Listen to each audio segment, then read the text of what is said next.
And we are the Coalition, loud and proud, outrage porn-free, civilly disobedient media broadcasting live on the worldwide Coalition Media Network here at the Go Local Live Broadcast Center in the heart of the city we love, Providence, Rhode Island.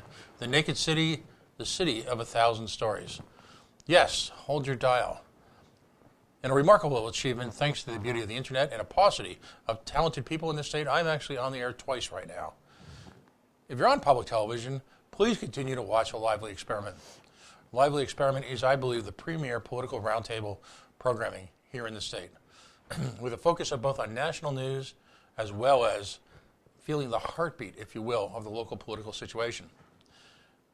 I always want to take a moment to thank Jim Hummel for allowing me to be in sort of the revolving cast that he's going on there. The conversation is pointed, spicy, intense, and today voices were raised. Your host may have been at least partially responsible for that, but I will not suffer foolishness in this state anymore. And we're going to continue the focus, and I believe one of the prime sources of this foolishness right here. Excuse me, I've been talking since 6 o'clock this morning. Those that know me well say, what, you started late today? Facebook.com/Coalition, on the mighty, mighty Twitter at the Coalition Radio. And of course, the mothership, coalitionradio.us, where eventually, at some point, these and all shows live in perpetuity. So, when I talk about the foolishness, I'm, of course, talking about this year's budget and what's happening on the cannabis front. Folks know that the cannabis issue is very near and dear to my heart on a number of levels. First and foremost, it's a basic expression of human rights. We have a natural right given to us at birth to control our own bodies, to ingest what we choose, how we choose, as long as we accrue no harm to anyone else. Simply on a moral basis, there really is no difference between cannabis, wine, beer, cigarettes, or in my case, hot dogs and pasta. It's donuts for me. It's our choice. And the government's interference in it has had staggering, some would say unintended, I would say at this point guaranteed consequences. As is the case in any prohibition mentality, around the globe, we have sponsored state-sanctioned violence as we have offshored the production of our cannabis to Central Latin America and, well, when it comes to all drugs, all parts worldwide. Because we prohibit its import or its growth here, organized crime in the form of drug cartels have wreaked havoc on societies across the world, sponsoring in part and being in part responsible for the humanitarian crisis that has resulted in a spike in border crossings. You may not like that, but it's the truth. Here locally, we find folks who are using perhaps drugs that may actually have some level of addictive issues. And because of that, we've driven that and cannabis underground, resulting again in violence, in spiked prices, in impure and often dangerous product, and an inability to control access to our younger folks, very young, for whom parents might decide, or may decide, that it's inappropriate for their use. So what we've done here by creating this war on drugs is we've filtered untold billions to connected authorities, to advertising agencies. We've militarized our police, which has led to urban strife and urban violence across this country. So what are the results? As some would say, the most dangerous part of using cannabis is actually getting caught with it. And in addition to that, the ripple effect that has felt itself throughout the world. It's time for this nonsense to stop. We've covered this issue intensively over the 6 to 7 year history of the coalition at this point. On a personal basis, my own belief system has moved somewhat, well, I'd say more to the, some would say to the extreme, more to, I think, an honest perspective of it. This is a plant. It's a natural product given to us by nature. It should be treated as such, which means it need not be taxed. Natural forces in a competitive free market, as is the case in any free market, whether it be spinach, whether it be potatoes, whether it be steak, will do a far better job of policing its production and maintaining its purity and upholding the promise of not being adulterated by organized crime. That's what needs to happen now. Drugs need to be legalized.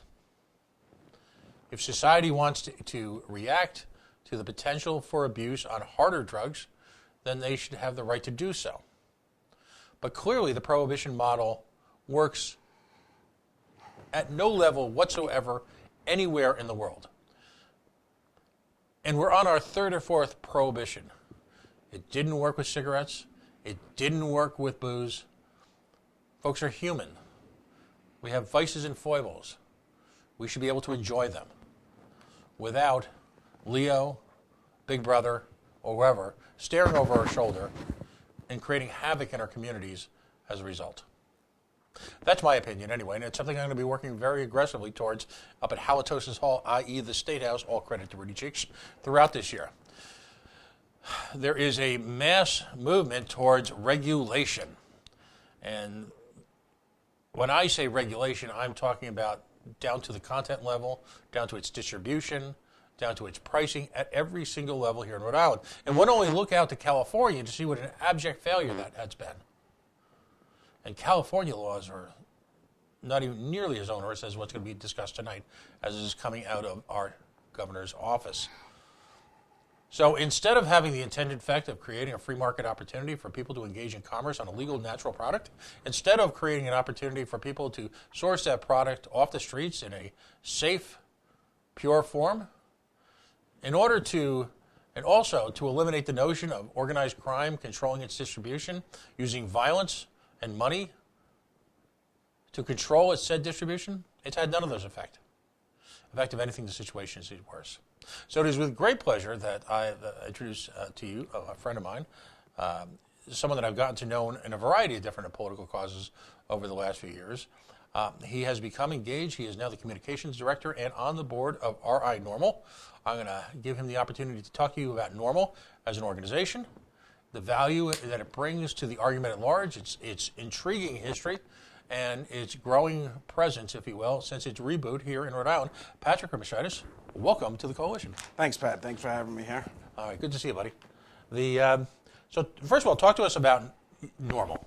Give us a little bit of background on that. Yep. For those of you that are not familiar with Norml, it's the National Organization to Reform Marijuana Laws. And it's been in business since, I believe, 1973, formed first in California. And that's a lot of years to be putting all this together. It's 80 years worth of prohibition that we're looking at right now. And to look at it from the perspective of a patient or even a person that wants to use it recreationally, it's the drug was mostly within the top 100 medicines before it was outlawed in 1937. So, I mean, you could see any shop had cannabis that was medicine. Some of them also use cocaine, so I can't really say, the benefits or negatives about that. But what we can say is that we're happy that Rhode Island here has considered taking on legislation to move it to a public market instead of just for patients. The patients have had a long history here, more than 10 years of patients being able to gain from the use of this medicine. I've seen many of them with my own eyes. Many of the patients that I've come across are chronically ill. They have different conditions, cancer. There's chronic pain, a lot of different nerve conditions. And of course, we were instrumental in helping get PTSD added at our last session. So we're happy to see that they're opening up to treatments of patients. But what happens now is the regulation that's been proposed to be put in place is a little disturbing for us. Of course, we're pro legislation. We're definitely, the first thing on our mind is the safety of the public at all times. But registration needs to be in place. However, it doesn't need to be a boot on the throat of the little guy. Right now, the state has authorized or has it in budget to add 6 more compassion centers to the 3 already here, making a total of 9 throughout the state.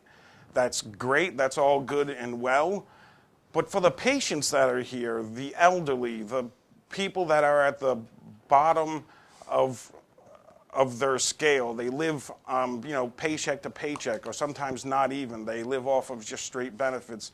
And they have great benefits from this medicine. And it would be a shame to take it away from them. I myself, I've seen opiate addiction be cured with use of medical marijuana. So we're a very big proponent of that. But we're happy to see the state move forward to join the recreational market as well. We just don't think that they should punish the patients while they're doing it. Right now, the state has proposed to take away grow rights for patients, pretty much guaranteeing to force them to go to the compassion centers. Now, you might think that's not such a bad idea. There'll be 9. Maybe the prices will be cheaper because there'll be competition. That is not what we've seen in other communities, and that's not what we've seen in the past. These 9 corporations will have a monopoly on how much they charge patients and how much they charge for recreational use. They'll be able to make their own prices. And majority of the patients that have been here for the last 10 years, almost, I think it's 15,000 or more by now, those people live on a budget and they can't afford to go to the compassion center and pay high prices. So we'd like to encourage to remove some of those items from this particular budget and maybe consider adding something for the benefits patients as far as how much tax they have to pay, if they have to pay taxed. They're already taxed on a medicine considering that they have to register, which can cost $150, $250 a year. They have to pay taxes on their plants if they want to grow by the form of tags for the government. No other place has ever taxed any kind of medicine. And if you don't look at this like medicine, then you can't really grasp the reality of what's been happening across the country. So I think that the best chance that this state has, being such a small state, is to open up the free market, make this a business, much like liquor stores, and leave it up to the local communities whether or not they want to have these kind of businesses in their town.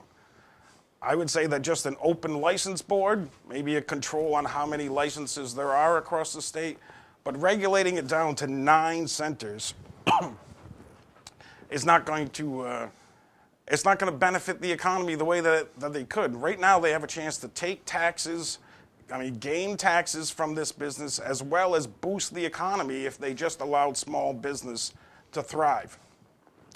The number of employees that would be hired would put a big dent in our problems here in Rhode Island, and the number of taxation that's been discussed is going to be good for the general fund. Now, when you say the general fund, that's a pretty broad term. That money could go anywhere, and some of it's allocated to be in certain spaces.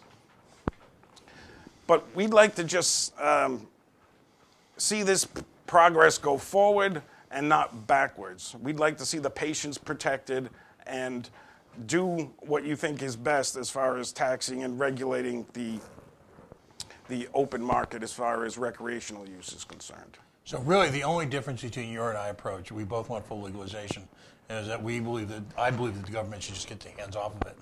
And you see more of a tax model going forward. Definitely the tax model is not set up well. It's up to 27% tax. And again, that would just be passed along right straight down to the person who's purchasing it. And if you happen to be a patient who needs it, then that's not particularly fair. So, and let's get back to the original. This legislation, I believe, was passed in 2006.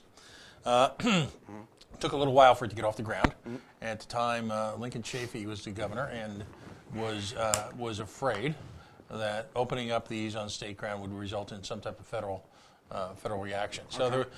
there was a delay in really moving this forward. But at the time, this was really amongst the first in the nation, to embrace medical cannabis as both a restorative product and as well as also a potential cure and replacement for opioids, which at the point in time had none of the prominence or the issues that they had now. So is it fair to say, as someone, and because I want to talk about your caregiver experience, because you've been involved on a number of levels in this, that certain portions of the opioid epidemic, and we'll never know the percentage, could have been avoided if folks had completely embraced medical cannabis? Oh, absolutely. Absolutely. But even now, it's not too late. Even now, it's not too late at all. My personal experience was I was a professional fireman for a local municipality, and I was hurt very badly at a fire, causing 2 reconstructive surgeries to my spine. And the amount of pain medication that the doctors prescribed me just got to be overbearing for me. And then at one point, they wanted to administer a morphine pump, which is an internal unit, and that's where I couldn't take it anymore. So I was dependent on the medication. I wasn't addicted. I was able to wean myself off of that by using medicinal cannabis, and that's why, excuse me, that's why I've become one of its biggest advocates here in the state, because I've seen it with my own eyes. All right. Now, and if there's a common thread among so many of the advocates, I had Ellen on last week. Folks suffering from severe trauma, some level of neuromuscular diseases, very often late stage or even end stage cancers. Yes. Have shown the most, in the real world, the most dramatic positive reactions to using some form of delivery system for medical cannabis, whether it be medibles, whether it be tinctures, whether it be any one of a number of ways that folks can take it. None of which, by the way, has anything to do with the traditional use of THC-focused cannabis, does it? No, it doesn't at all. And we'd like to see the regulation is needed. Obviously, regulation is needed. It's a material that can be abused in the wrong form, so it needs some type of regulation. I think our biggest regulation would be concerned with the edibles and what they're presented as. There's no reason to have funny shaped candies or anything that might be appealing to children to look at. So right. we're all for that part of the law.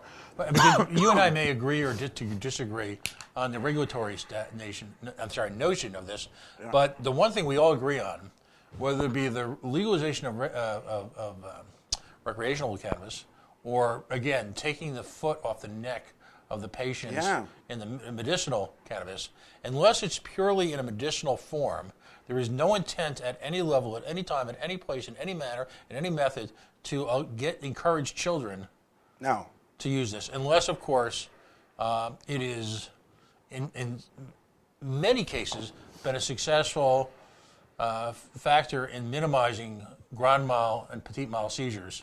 Definitely. That would CBDs. that would be about the only time that we'd want children involved with this. In fact, if they were in a true patient relationship.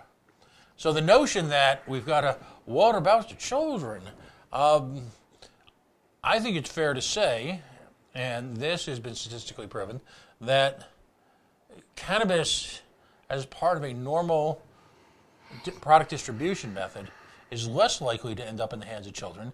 And based on more than anecdotal results, any teenager who wishes to get a hold of weed at this point here in the state of Rhode Island can do so at will. Well, actually, the statistics say that our state has been in the top 5 for the last 5 years in a row for youth using marijuana. So if you want regulation, obviously what we're doing right now is not working. Right. So that's why I'm for some type of regulation.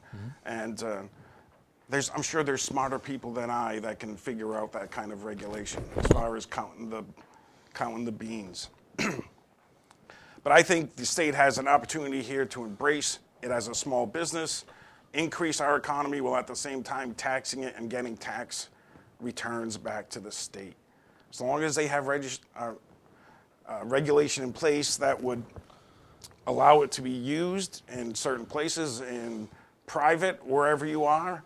It's not our business what people do in their own home, and it's certainly not the government's business to worry about what they do in their own home. Now, let's get back to the original distribution model that you worked with very closely once the doors were open, if you will, for these compassion centers to arise. Now, and please correct me if I'm wrong, because I was not there at the beginning, as so many people I know were. Initially, you had what I believe was 3 compassion centers There still is, yes. Right. So the 3 compassion centers, there were caregivers, Yes. there were patients, and there was a provision for home grow. Yes. And in my understanding, there was also a provision for gifting if you were fortunate enough and you were skilled enough, because this isn't growing summer squash. This is a technical. This is a farmed product. If you were fortunate enough to have excess production, you could in fact gift it to people within the program. Not only that, but at the beginning of the program, if you were a caregiver for a certain amount of patients and you had excess medication, you were allowed to sell that to the Compassion Center so that they could in turn return it to other patients. Right. Now that's kind of an important model because every person is different and every plant genetics is different. So for you, medically speaking, you have to find the right one that works for you. And even recreationally, because there's a lot of different things that can happen as far as euphorically, and some people might not react to some medicines as much as they would other cannabis. So I look at it much like wine today. There's a lot of different wines. Find the one that you like that works for you. Settle down. A lot of different tobaccos when you get into either pipe or particularly cigar smoking. Yep. There's a lot of different olives. To me, there is no difference from coming home and having a glass of wine to settle down than there is coming home and using some cannabis. Right. There just is none. And the notion that this fake morality would exist, artificially produced to surround it, so that individuals in a controlled market or in a governmental market can control it and control the profits from it, to me is disgusting. Because again, the word that seems to be missing most from the language, right, in this whole discussion is the dreaded P word, patience. Yep. All right. This program was envisioned, and feel free to correct me, but this program was envisioned was a safe, legal way for people who are amongst, as I like to say, our bravest, toughest, and who sometimes frailest population to get off the street corners. Yeah.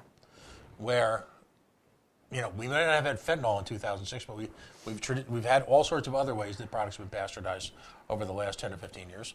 All right. To take that out of the equation, so to make sure that people were safe and could get the type of comfort they so richly deserve. And it was never intended to be a profit center for a state bureaucracy. No, certainly not. It was originally formed just for the patients and for the patients only. So when I actually, it's tough for some people to separate the two.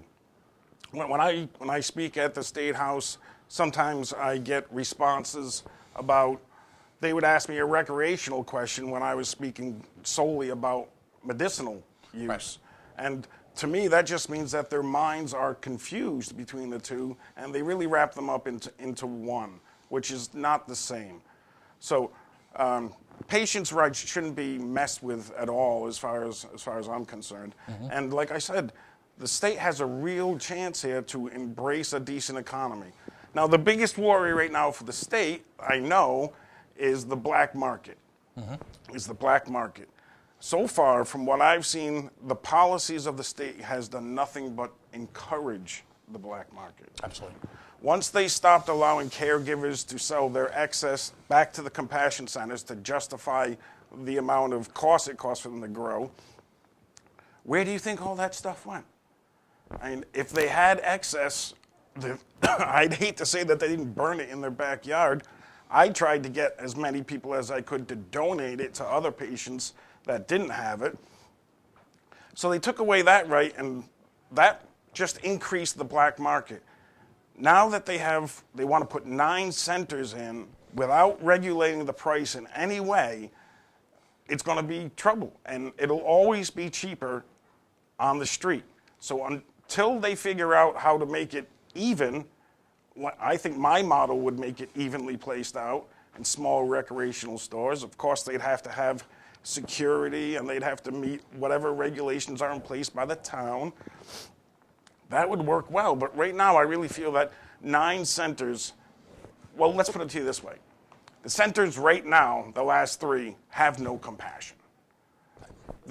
When they have a plethora of medicine. They put it on sale at a really whoppingly low price of maybe $150 an ounce. Now, okay, so let's stick with that. $150 an ounce.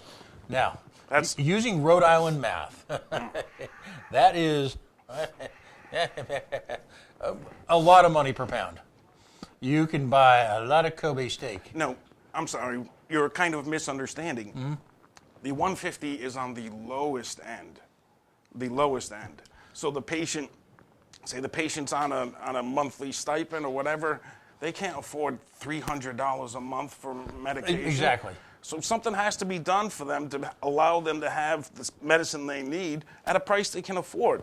Well, and isn't the ability to self-grow part of that? Absolutely. Absolutely. When you take away that right, then people are forced to spend money. Right, and also, there's a psychological aspect to this.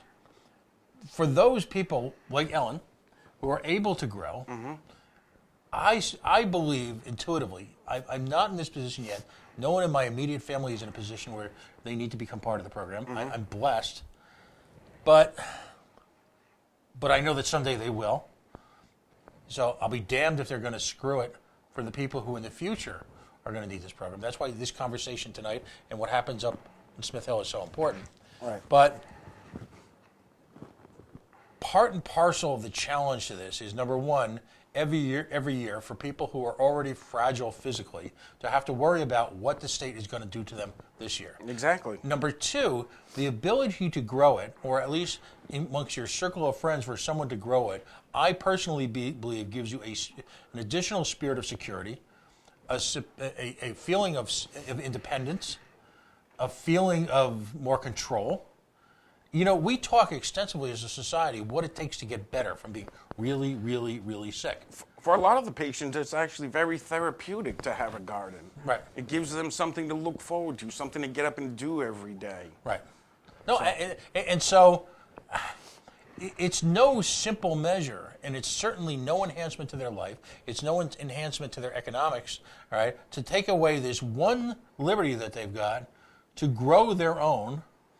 And as you mentioned, additionally, it's been pointed out to me on a number of occasions, you can't overstate the importance of the availability of an appropriate strain for the patient. Because there are... Absolutely. Right? It's not as simple as going out to Almax, to date myself here, or to Whole Paycheck, and picking up whatever French baby arugula is on the shelf that day. It isn't that simple. No. There has to be an accounting for having the appropriate medicine available at the time, and sometimes that's 10 o'clock at night, when you have just had a terrible round of chemo, or maybe your child has been having accelerated seizures, or all of these horrible, horrible things that I wish on no one, but at a certain point, and this is me talking, I wish somehow that our fine director of health and our fine governor and all of the bureaucrats up there could somehow, in some sort of out-of-body experience, witness the pain that other people are suffering as a result of this. Well, they've allowed a medical program for 10 years, so they're aware. They're at least somewhat compassionate on that point, only because they had to be driven in that direction. Right. I asked a question today on Lively, and again, this is from me. I'm not asking. I never put my guests in a position where they have to apologize for or try to vouch for my politics, but I have to ask if our governor and our government has a soul, because this is so straightforward. There is so little risk to the government at this point, particularly since the new Attorney General at the federal level has announced that he is not looking to enforce federal laws for programs like this. So they've effectively, thank God, removed the federal government from that oversight role, at least with regards to medical.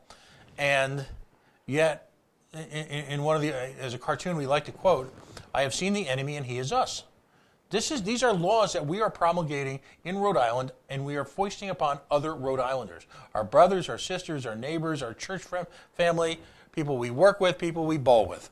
These are individuals in our community that we have decided, I believe, to effectively target, right, through the strong hand of government, simply to make a few extra shekels, quite frankly, to support a program which, if the product was completely legal, as it should be anyway, you wouldn't need government programs to be funded with administratively at any level. It's really that simple.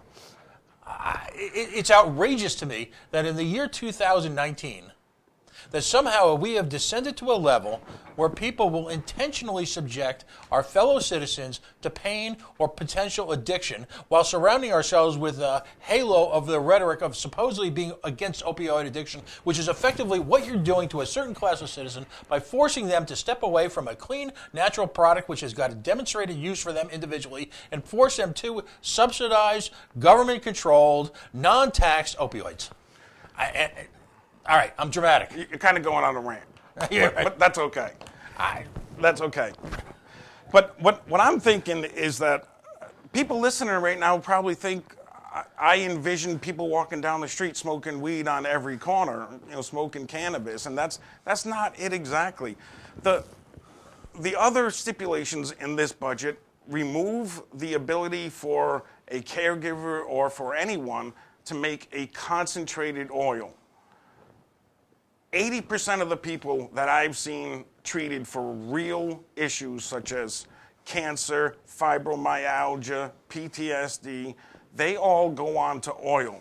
And in particularly the opioid crisis, we need a high-dose oil for those people to transfer over to and wean themselves down on. If they ban that, that's just another kick in the ass for the real patient, for the real person who needs it. And I want to stress, I want you to talk about your caregiver experience, because this is not anecdotal to you. This is not you reading some government report. This is part of your life. These are patients that you've dealt with on a highly personal level. That's right. And walked them through some of these same steps. So talk about your experience as a caregiver. I'd love to talk about my experience as a caregiver, but maybe we could bring in my partner. All right, good idea. Introduce your partner. Let's get him on. I'll get out for a second, and I'll go have a drink somewhere. Oh, boy. You're going to leave us with the reins. Okay. No, I'm turning over the airways. I trust you implicitly. All right.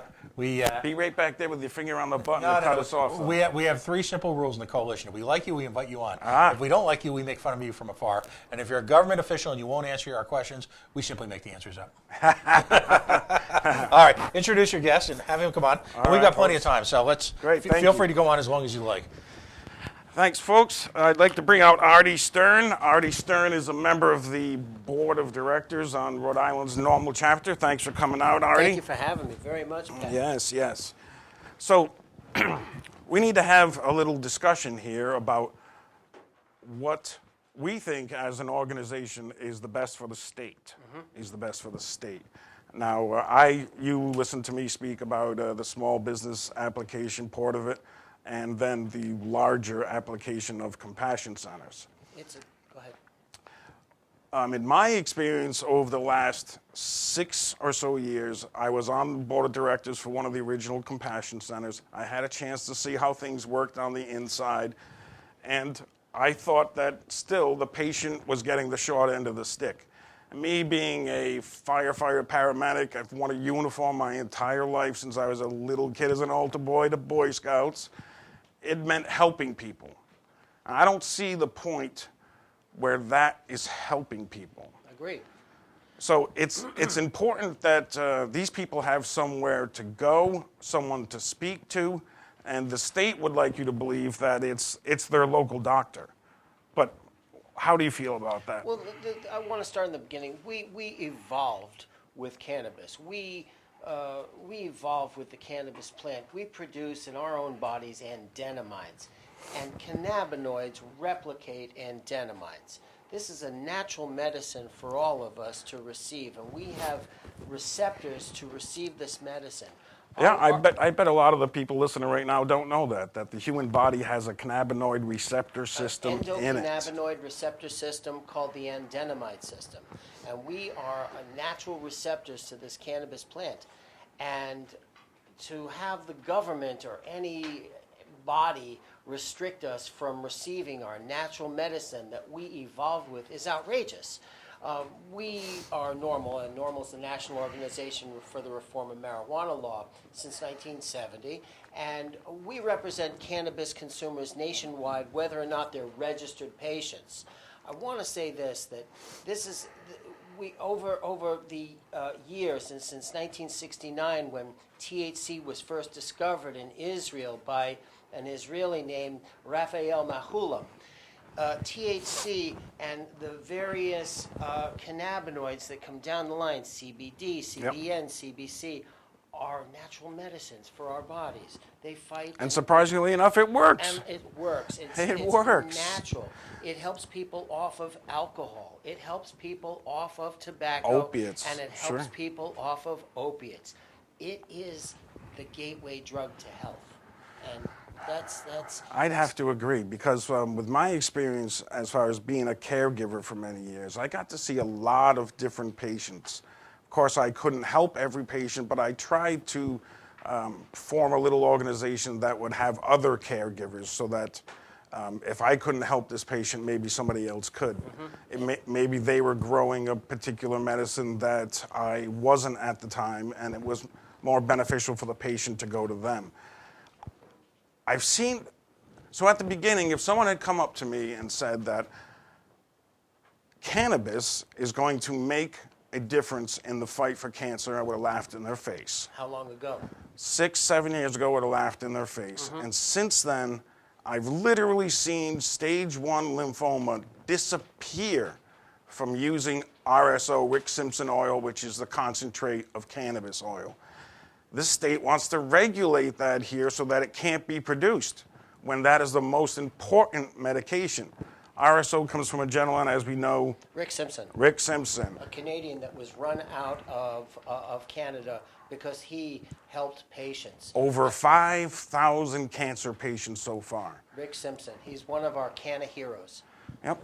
Well, I wouldn't sit here and try to blow any smoke in front of the camera and hide things. We've had losses, unfortunately. Sometimes it gets to the point where a patient has tried everything else and we're their last hope. That's not always the most beneficial. And sometimes it's at very late stages. And even at the latest stages, it can alleviate pain. Absolutely. I personally know one patient that was sitting in the saloon saying goodbye to a favorite patron, to a favorite bartender. Yes. 4 days before he died. And he was in great spirits only 4 days before he died. How come, Artie? How come was he in great spirits? Because he was on Rick Simpson oil. That's He right. was taking Rick Simpson oil at the time. That's right. It increases the amount of energy that he feels. It increases his appetite so that he doesn't feel so well. It suppresses nausea that can be side effects from cancer treatments. And it stimulates appetite. And also, as we all know, it made him feel a little bit better. He feel comfortable within his own body. Right. It gave him alleviation to his pain. Gave him the. It gave him the ability to have a better quality of life in the end. It allowed him to forget about his pain and let his pain be by itself while he wasn't concentrating on it anymore. Absolutely. And that's the same way I feel about it. As you know, I was on a lot of pain medication, and now I'm completely opioid free. I'm happy to say is that I wouldn't think of it as much as a pain blocker, such as Tylenol thins your blood. Ibuprofen is an anti-inflammatory. But I would say that it relieves pain in the same way that it relieves stress and muscle tension. So if you're not concentrating on your pain, you really don't feel it. You're distracted. It Right. distracts you from that pain. So that's how it works for pain patients. Of course, it has to be a different plant. You find the right plant. What's your dosage? All of these things have to be worked out. If you go to a compassion center and ask for that kind of help, you're not going to find it. You might, but it's not likely. It's probably not likely. Yeah, you're right. There could be, hopefully after they're listening to this show, there could be a patient follow-up, like a nurse practitioner or something, that could follow along the patient and guide them to which therapeutic level they need to be at. I'd like to see that. We want to support and encourage our viewers to check out our own website, which is normlri.com, normlrhodeisland.com. And we're affiliated with 13folds.com. And we 13 Folds Quality Magazine Quality. comes out every quarter, we do a four times a four year. times a year, and do an event to coincide with the publication. It's an anti-prohibition publication. It's satirical, it's informative, it's educational, it's a lot of fun, and we are serious about what we do. Absolutely, absolutely. Now, we're just two voices in the crowd, but if you don't speak up and say something, then your voice is never heard. So we want to encourage you to call your lawmakers and call your state representatives and tell them that you support a law that legalizes cannabis, but you don't support the regulation that it encourages. You don't want to support the regulation to withdraw former rights that have been given to medical patients, their caregivers, to have home grows and have that withdrawn from them. That's blasphemous. That's outrageous. Yeah, as long as they're doing it safe and they're not hurting anyone else, then I don't see the benefit for patients to not have that ability. Continued regulation only succeeds in giving us oppression and for the populace to live under tyranny. The less regulation is best. We seek the same rights as cigarette smokers and beer drinkers. We feel that it is more safer, not more safer, but safer than tobacco, safer than alcohol, and should be more widely accepted as time goes on. Folks, do some research. Look up what we were talking about. It might change your mind. Thank you. It might just change your mind. So I think I'd like to say thank you to the state, actually. I mean, it's been 12 years, and they've allowed it to come a long way. It'd be a shame for them to stop it just because of financial worries of a few instead of the better benefits to the greater good. As the war started in 1937, and we arrested jazz musicians such as Louis Armstrong, the police waited for him till he was done with his set. And Richard Nixon coined the war on drugs. As the war became more and more omnipresent, it was really a war on people, not a war on drugs. And people tend to be downtrodden or of color or of Latin origin, from other places.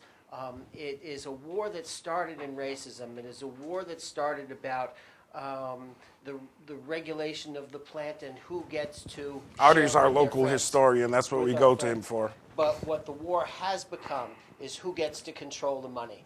That's right. What the war has become is who gets to control the money.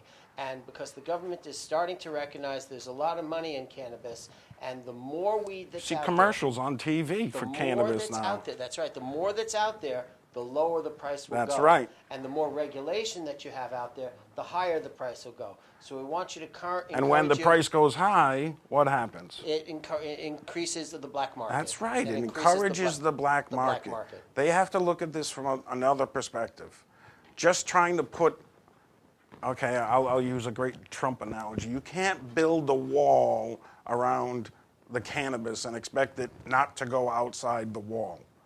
And you have to encourage everyone to be a part of the same organization so that it's regulated the same way any other type of medicine or even food. Right. Vegetables. Anything. It should be regulated. Tomatoes on the side of the road said, "Leave us your donation. This is $1 a pound for tomatoes." I would think cigarettes are a good kind of example as far as what regulation can do. Sure. And I would be more than open to having something similar I think to that the ATF should become the CATF, the Cannabis, Alcohol, Tobacco, and Firearms, and do the same regulation that tobacco and alcohol and firearms fall under the cannabis regulation. And that puts it in the same light as. Well, if we're going to go that far, then we might as well say how we feel about I don't know, getting rid of the IRS and maybe the Federal Reserve at the same time. But let's not get off the topic. We don't want to go that far. No. Okay. So we've had a good discussion here. Pat, is there anything else you'd like to bring back? Thank you very much for All having right, me. thank you, Artie. I really appreciate All it. right. I'll have you back in a second, but I want to talk about, now you folks have an event coming up. Yes, we do. And I'm going to need Artie's help with that. So, Artie, don't go far. Yeah, Artie, actually, come on in. Stay over here off camera. We'll kind of all talk a little bit. We'll do the best we can here. We've both got a face for radio anyway, so. All right, there you go. So, big event coming up here in the state. And by the way, congratulations for what I see as the renaissance, if you will, of Norml. Thank you. We're all of a certain age. I grew up when Norml first emerged. Let's just say I'm a veteran of touring with a certain tribal rock band that found its origins in the Haight-Ashbury. We'll just leave it at that, okay? Nicely done. So, Norml has a very, very important, if you will, very important place in the history of both bringing an adult voice to, if you will, to the drug culture, to understanding and being there early on, understanding its potential as a health and a restorative product. These are critical. So seeing Norml reemerge here in the state, I think, is a necessary antidote to what I believe is the corporatization, if you will, of drug That's reform. exactly how we feel, Pat.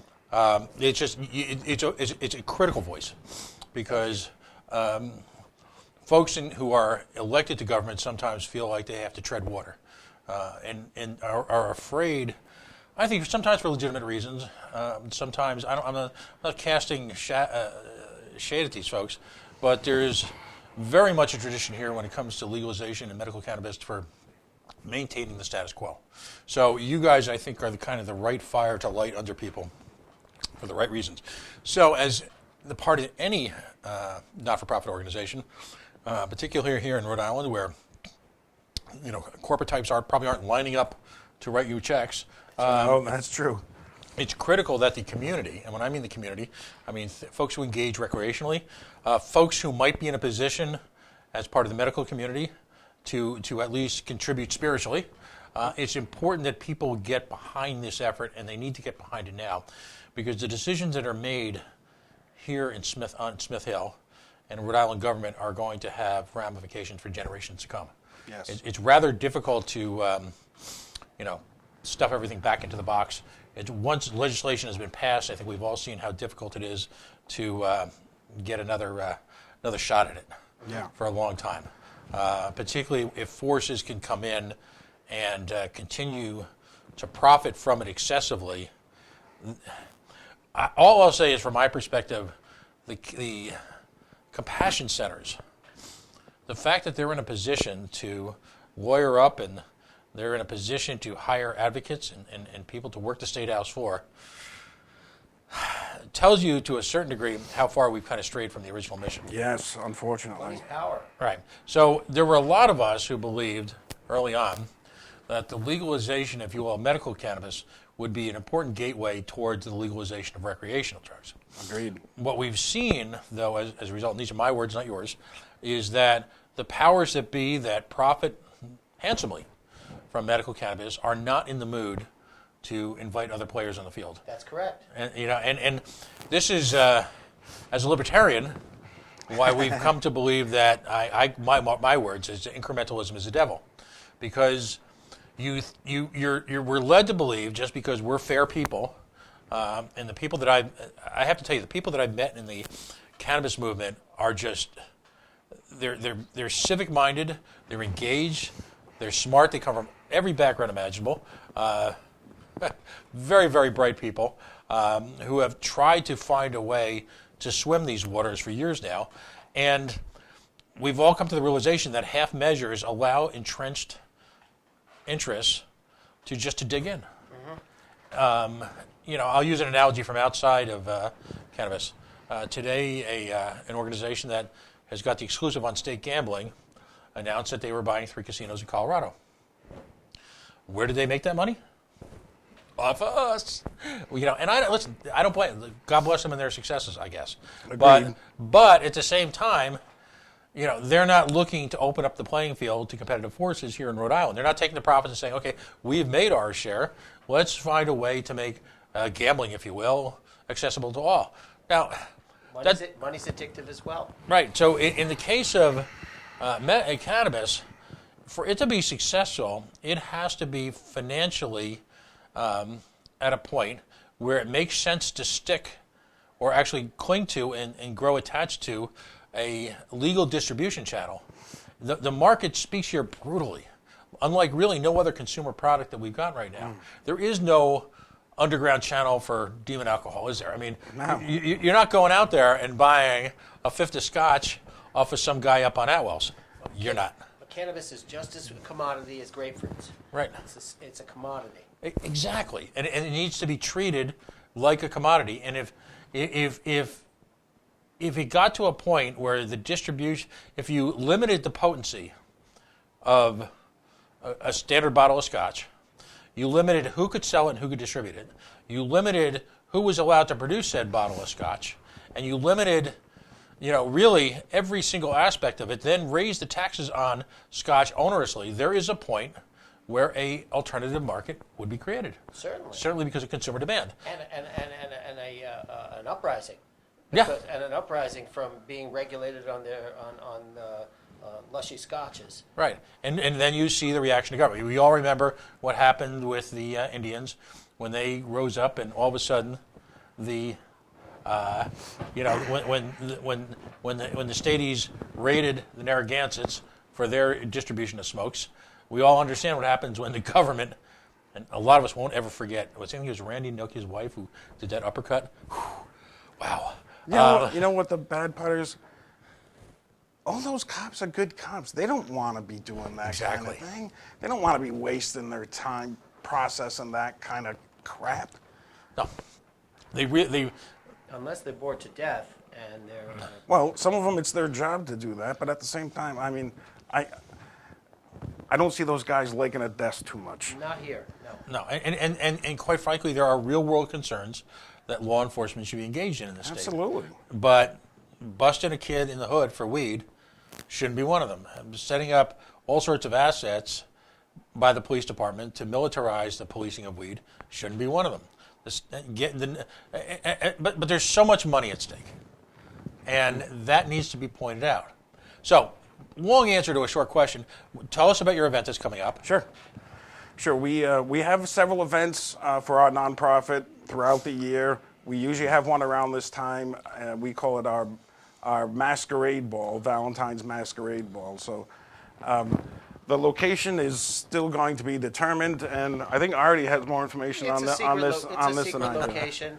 I think if you go to universe.com, or you can check out 13folds.com. We can direct you to the site. It is it's an event for like-minded people to get together. It's a Valentine's feast. It's a Viking feast. There will be a Massachusetts location. I have to say it because I'm a fat guy, but they have this awesome chocolate fondue fountain thing. Chocolate fondue. There'll be two fine glasses. There'll be two fine glasses. I hate to say it, but that would be my downfall. Roses with dinner. A DJ, two comedians. Two comedians. Yeah. A party bus. Yep, tickets right now are $100 a piece. If you come as a couple, it's $150. $150. So down to $75 a piece. And there's all kinds of goodies involved.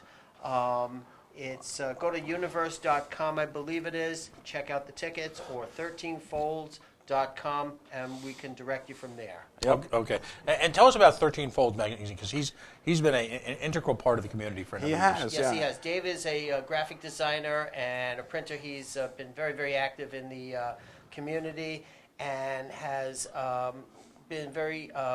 he's our leader behind the scenes, for sure. Satirical. He's our leader that created 13 Folds because of 13 Folds. Let me give you the background there. It's the 13 folds of a flag when we lose a soldier. Okay. So that's where the name comes from. And it's been an anti-prohibition magazine for about 4 years or 5 years now. And Dave has the ability to create these wonderful graphics. He's quite an artist. Yeah. He's quite an artist. Yeah, I've seen So it. we do these wonderful publications The tickets are first class. Our flyers, our publications, literature is all top notch. And we're a ragtag team that's just trying to get started. We're a small group right now. We're Right. looking for help. So, We're looking for help, but we're also there for answers. and we're also there to educate you. If you need something, you have a question, just feel free to email us at our website, and we'll be happy to get right back to you. NormlRI.com. I'm Artie at NormlRI.com. I'm Pat. Pat at NormlRI.com. Pat at NormlRI.com. Right, and that's a critical part because there's so much urban legend out there, Yep. so many conflicts of interest out there. What I believe that you guys offer is sort of that honest third party, that person Thank you, yeah. that you can reach out to and get a wealth of institutional experience And information. and avoid a lot of the traps, the expenses. What not to do. Right. I mean, it's something. I mean, I think everyone thinks of themselves as a gardener and would love to do their own personal grows. You know, depending on what happens with the legislation this year, I've got to believe that that's going to. Well, I think I'd that's a have to triable- say that Rhode Island would be the first and only state to go from medical marijuana to recreational and restrict their patients allowed to grow. We'd be the only one. Right. And be the So most restrictive law on legalization in the country. And Right. I appreciate Rhode Island's been the first on many things. We were the first on religious freedom. We were the first in the Industrial Revolution.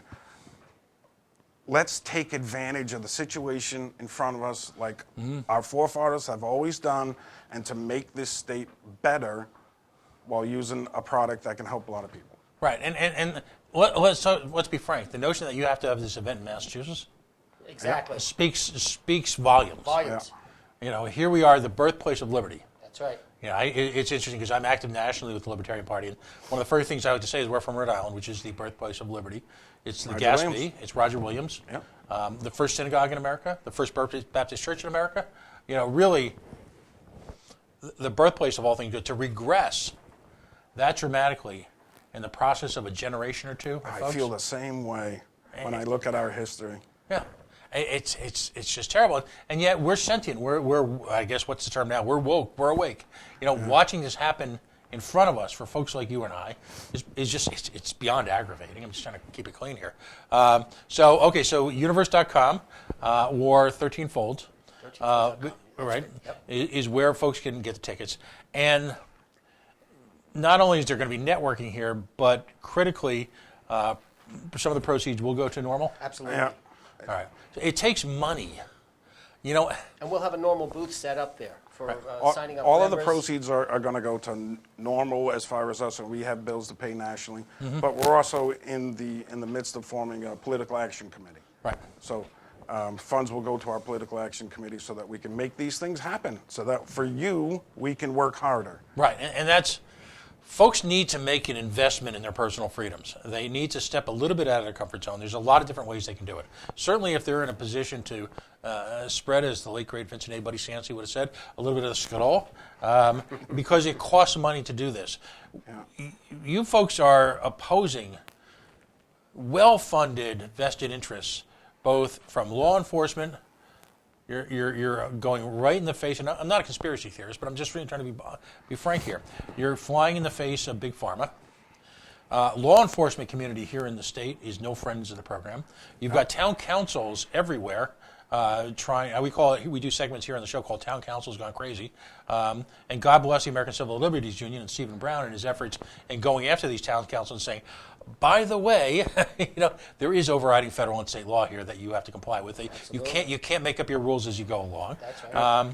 But you folks and the folks at RIPAC right now are, you've got financial challenges if you want to be successful on defending people's rights.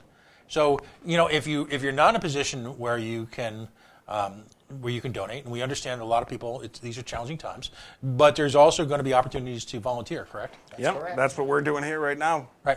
So you got to move beyond your comfort zone. You have to represent. I like to put it as, you got to come out of the cannabis closet. You just got to come out of the closet, embrace it. No one's going to look at you sideways anymore. It's just. Listen, I want you to contact your state Don't be afraid of the representative. public. watch over your shoulder for the cops. You know, and because even they if still have some. even if you don't partake, to use the lingo, even if you don't partake, I haven't smoked weed in 30 years, but damn it, I'll defend to my death the rights for you to use it, and the rights of other folks to use it responsibly.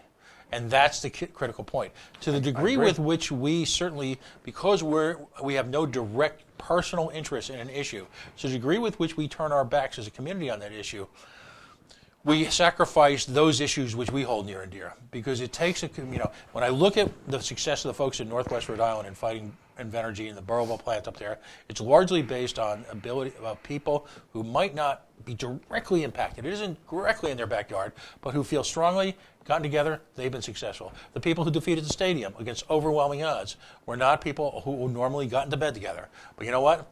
They put aside their ego. They might not be directly challenged with it, but they recognize it as an exigent threat to the standard of living and what we believe here in Rhode Island.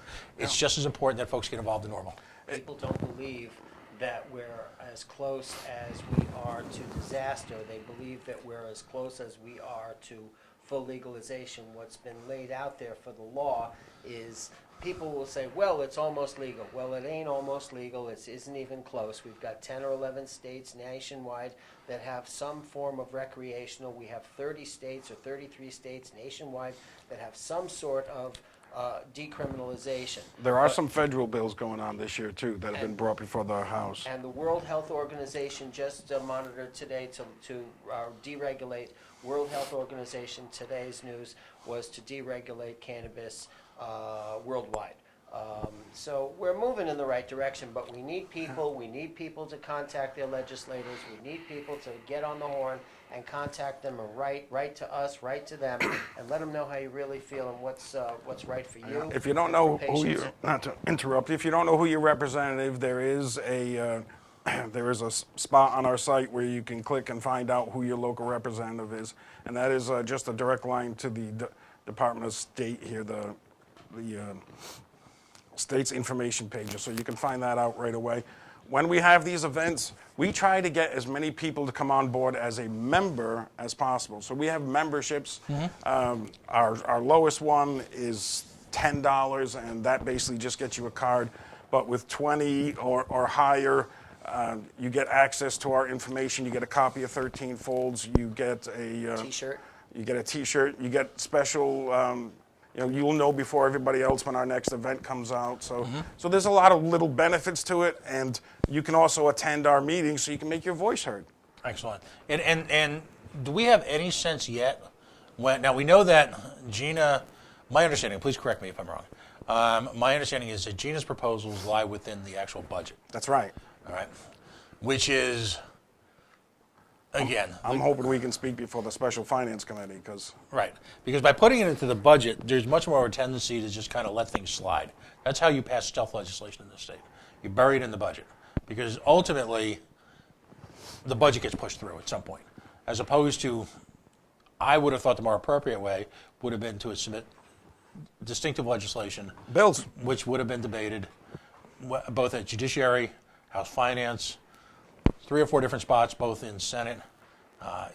This is should in its best format would have been discussed at Judiciary, Finance, Health and Human Services, just as a starter, and it would have given an opportunity for grassroots organizations like Norml, like the Libertarian Party of Rhode Island, to actually make principled testimony in public, for the record, so that legislation can be heard. We hope to.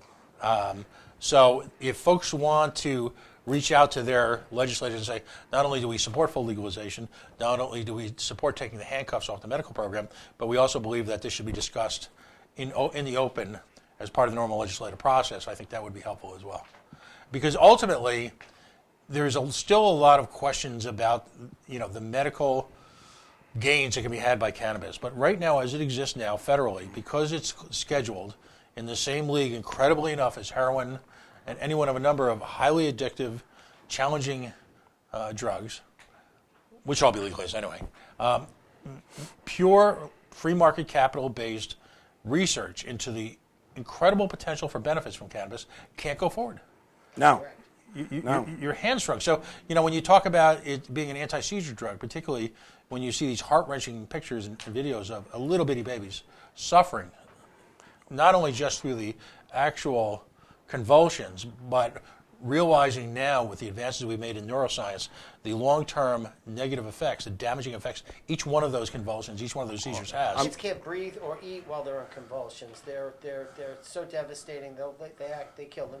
I've known people that have 200 episodes Seizures a day, yeah. Right. So how do we as a society, for once and for all, subject to open research the potential for cannabis if we can't even get beyond? That brings up. I want to say we Sure. would need compassion. Right. Right. Real compassion. Right. Please continue. I'm sorry.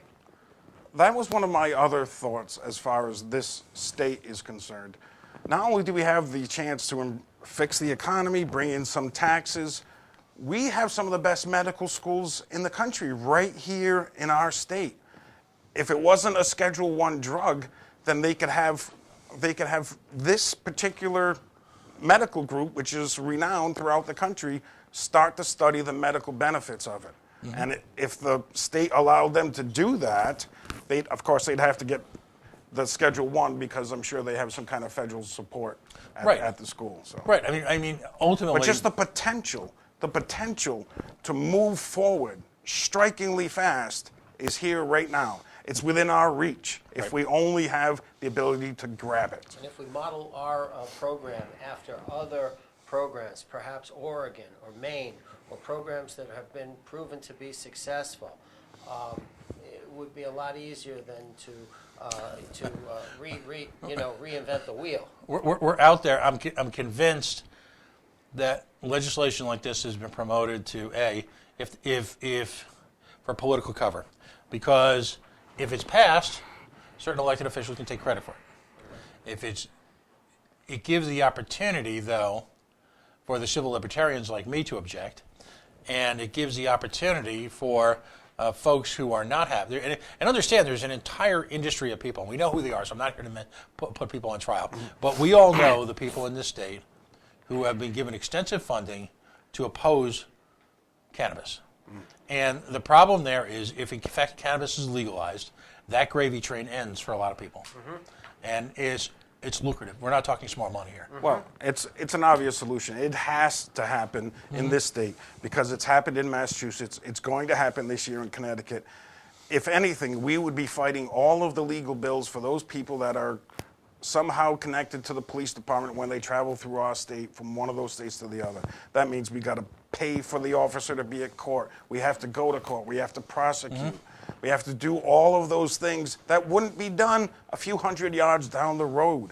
It's going to cost us money if we don't do this. I live in Cumberland. I can see better schools, lower taxes, absolutely plowed roads for my front lawn. Yeah. I mean, I'm the dope who works in Massachusetts and lives in Rhode Island. So the infrastructure. Colorado has done wonders with it. They had so much tax income, it doubled the amount of alcohol tax in the first year. They had so much left over that they gave every single person in Colorado a tax return, whether they earned it or not. Whether they earned it or not. And the Nothing notion wrong that with money. Rebuilt their schools. They got no road funding anymore. I can go up the street right now, and literally, the picture of me dancing is probably not a pretty one, but I could literally hopscotch to one side of the border, take a hit, hopscotch to the other side of the border, Exhale. And get arrested. Get arrested. Go back and forth and back. And the notion that in America in the year 2019, that we would take such a balkanized, bizarre approach to law enforcement is just plain old nuts. Well, it's barbaric. I mean, come on, we're in the Northeast here, people. Take it back a notch. It's not like it still has to be a death penalty like in South Carolina. Well, Prohibition was a success from 1920 to 1932 or 33. It was a miserable failure. Yeah. Prohibition of alcohol was a miserable failure. And as soon as we ended prohibition of alcohol, the government coffers filled. The government taxes went through the roof. And was the end to the Great Depression. It took us out of the Great Depression. The amount of money that we earned from taxes. And again, I'm a libertarian, I feel myself as well. But at the same time, regulation gives us the rules to work in. So that's what we need regulation for. What we don't need, like I said before, we don't need the boot of the government on our neck to over-regulate it. There's too many rules and regulations right now. They have to figure it out. There's a lot of different things in the law that could be sharpened up, moved from one direction to the other. And there's a lot of ambiguity in the law right now. Right. So it's tough to enforce, and it's tough to know what to do. They change the laws every year, but they don't notify the patients that they've been changed. Right. No, You only have to pay attention, and if you don't look for yourself and they change the rules, then you can't play. now, literally, the patients live under two clouds. The first cloud is the illness that challenges them on an everyday basis. Right. And nowadays, these same people who really need all their strength to fight that challenge live under a cloud imposed on them by the government that they support, that they elect, they support, who have chosen to every year go after this program as if it's I can't even possibly imagine what's in their thought process. Final couple of questions, because I know you've been here a while. Sure. And I really am grateful that you guys came in tonight. Thanks for having us. Well, we're gonna take this video, cut it up, and we're gonna get it out there because we need to lay the groundwork now. You know, when they announce the hearings on this, if the groundwork hasn't been placed, it's too late. I agree. Yeah, which means, you know, I have a feeling we're going to be bumping into each other up in Mordor up there together. You know, we'll be up there with the guys in the yellow shirts on 2A. And Well, I've got more time than money, so you'll be seeing me up there. I've got more time than common sense, so you'll be seeing me up there. I'm out of the cannabis closet. I'll fly the cannabis flag. I don't think there's any stigma whatsoever, and if you have a stigma, it's only because you haven't been educated. Well, and this is a critical point for me. If you're not familiar with the medical cannabis program, or if you're playing with the same old cliches, you know, there are those people who would like to portray your typical medical cannabis user as someone who grifted a card out of a non-caring doctor who is sitting around getting high all day, Yep. and you know, back down at whatever community they live in, and watching ESPN and playing board games. Almost all the patients I know are over 40. Many of them are a lot older than that. I don't deal with kids. I don't see kids using medical marijuana. That never happens around where the institutions are in place to keep that from happening. Right. And so here's the problem. Unfortunately, when people become aware of it, it's because of the tragedy either to themselves or in their own family. When all of a sudden it's the aunt, your favorite aunt, who's got cancer and is using this for any one of a number of reasons, pain control, first and foremost. Cancer cells from metastasizing. Exactly. That's how you find about it. Or maybe it's a coworker. Good one. All right. Maybe it's someone you go to church with that all of a sudden you're having a collection at church so that they can go out and spend idiotic amounts of money for what should be a legal plan. Yep. That's when you become aware of it and you realize the severity of the illness and the benefit to the patient. Again, there's that word again, patient. When it's tragic that it takes some level of personal tragedy for so many people to become familiar with the program. And anecdotally, I've spoken to more than one person in the community, the caregiver community, the support community, who all of a sudden is getting a call from someone who very sheepishly had been on the other side of the aisle last year. And when I say aisle, I mean that aisle, literally, now is saying, hey, listen, can you help me out? And I wish that on no one. No one should have, when you have an organization like Norml, and when you have RIPAC out there, and when you have libertarians, and when you have a patient community, you have folks like Ellen out there preaching. No one should ever, I would wish on no one ever having to learn about the program because of illness or tragedy within their own family. No one. In fact, the people that I've met in this organization are perhaps the most compassionate people I've ever met in my life because so much of their life is dedicated not only, someone like Ellen has found peace to a degree by helping other people as an extension of the skills that she's garnered being a patient and then a caregiver herself. To accord people that level of peace, to get that involvement in other people's lives, at the same time, transfer that peace to these other people at some level is a gift from God. We seek to stifle that in this state, and that's why I go on rants. That's why I get outraged. It's about who gets to control the money. Right. It's all about the money. It's not about patient care in the government's eyes. It's not about compassion. That's what we're about. We're about compassion. We're about education. We're about the truth. And we want to spread the truth. And the truth is out there. You can find it. You can find it on our site, and you can find it on many, many other sites. Unfortunately, it's not taught to the medical community. It's still illegal under federal law, so it's been taken out of the pharmacopoeia since 1937. But it's been in every pharmacopoeia back to the first one. It was the Encyclopedia before the Britannica Egyptians. in 1899 said that there were 400 million cannabis users nationwide. We've evolved with this over 10,000 years. This is our language evolved with it. The word canvas comes from the word cannabis. The word assassin comes from the word hashashin, which means hash maker. It's a long and ancient Arabic story that has prevailed. But many instances in our culture, Jamaica was settled by India, and the word ganja is Indian before it became Jamaican. It's a worldwide quest, and it's spread worldwide over many centuries, and it's well entrenched in many cultures. So folks, if you get a chance to run into us at Norml, if you get a chance to reach out to us, you want to come to one of our events, we'd love to have you there. We'd love to have a discussion. Please leave your pitchforks and torches at the door. and if you have an open mind, we'll come in and hopefully change your mind as far as if you have any negative attitude towards cannabis. So we're doing what we can here to promote it without promoting it in any way that would be harmful as far as we're considered.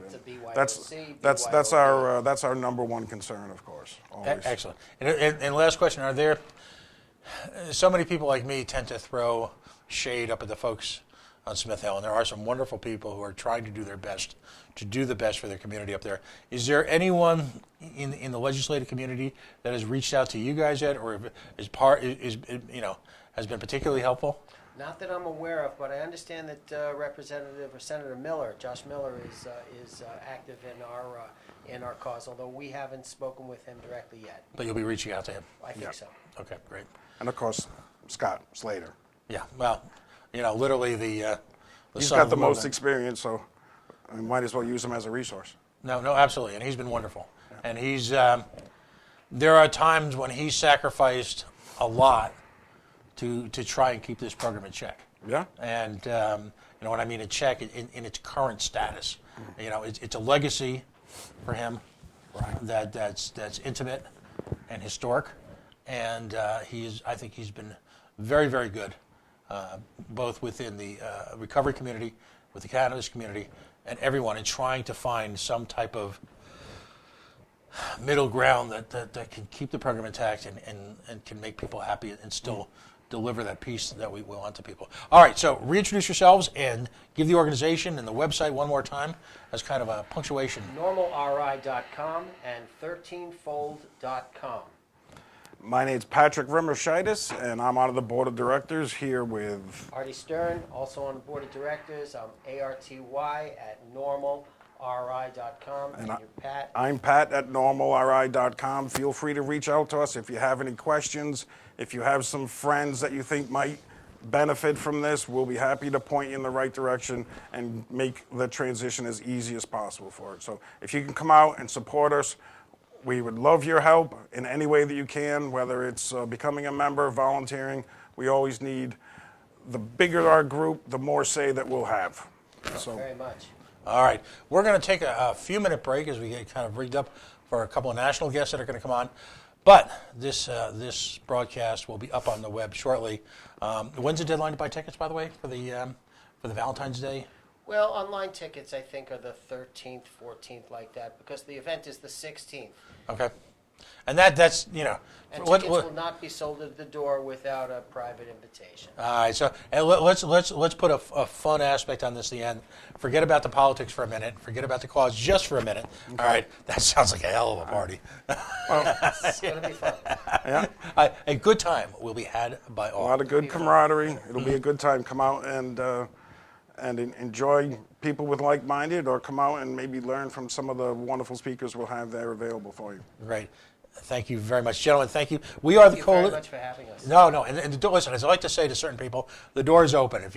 If something's happening and it's on a Friday night or close to a Friday night, you don't got to call. You don't got to message me. Just knock on the window, do one of these.